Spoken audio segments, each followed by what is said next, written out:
Hey,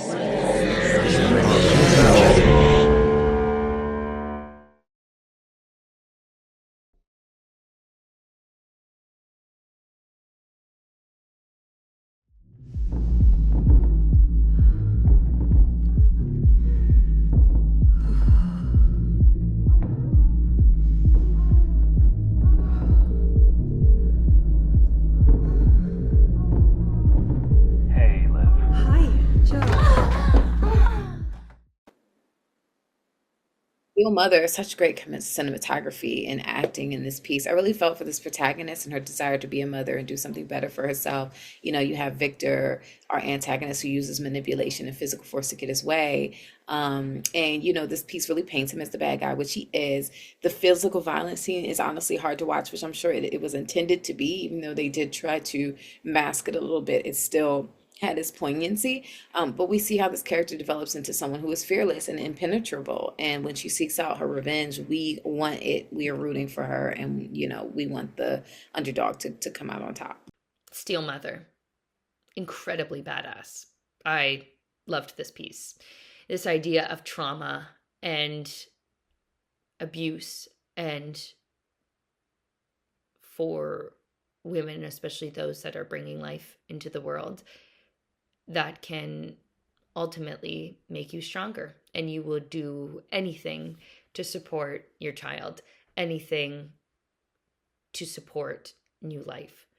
And those sequences where she's adapting to pain, and we get that kind of metaphorical, she's impervious to any of these pains now that she knows what she knows, and she's unstoppable, invincible in it, was very cool.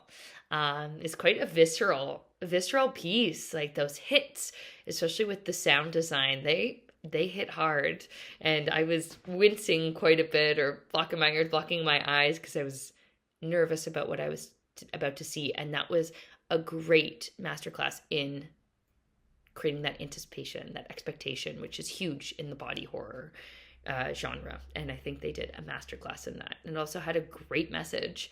And I was rooting for her the entire time. That kind of revenge, feminist revenge film is so of the moment, and I think will be a new classic. So congrats.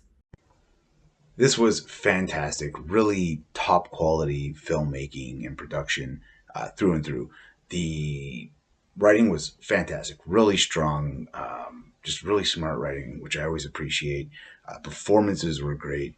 And just to double back for a sec, the way it started, the way that was written, was just so smart. It was very dense. We get a lot of information without a lot of boring exposition or, yeah, having it spelled out. I remember as I was watching it in the moment thinking, oh, this opening scene maybe could have been a bit stronger if that was like a pregnancy test. I was a little surprised, but obviously it didn't matter. It was just, yeah, such a great story. Performances were fantastic by everyone.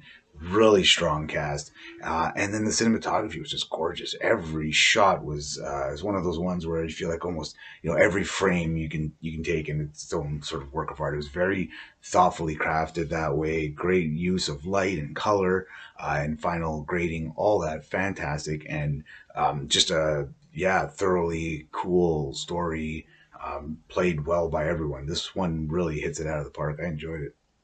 Steel Mother. This thriller immerses us in a visceral exploration of transformation, beginning with this haunting imagery of a baby in the womb. From the moment the theme is of death and rebirth takes hold, shaping the story of survival in a raw and chaotic world as it is depicted. The setting, the strip club where this pregnant sex worker navigates confusion and ecstasy, is brought to life with a stark authenticity. The editing deserves a special mention. Its fragmented and frenetic style mirrors its protagonist's mental state, pulling the audience into her disorientation and emotional turbulence. It reminded me a lot of David O. Russell's dynamic storytelling. As the narrative escalates into brutal, almost shocking violence. It never feels gratuitous. Instead, it reinforces the central theme of rebirth through destruction. So this film takes bold risks with a storytelling and style that creates a gripping and unique experience that challenges and transforms its audience as much as its characters. Really well done.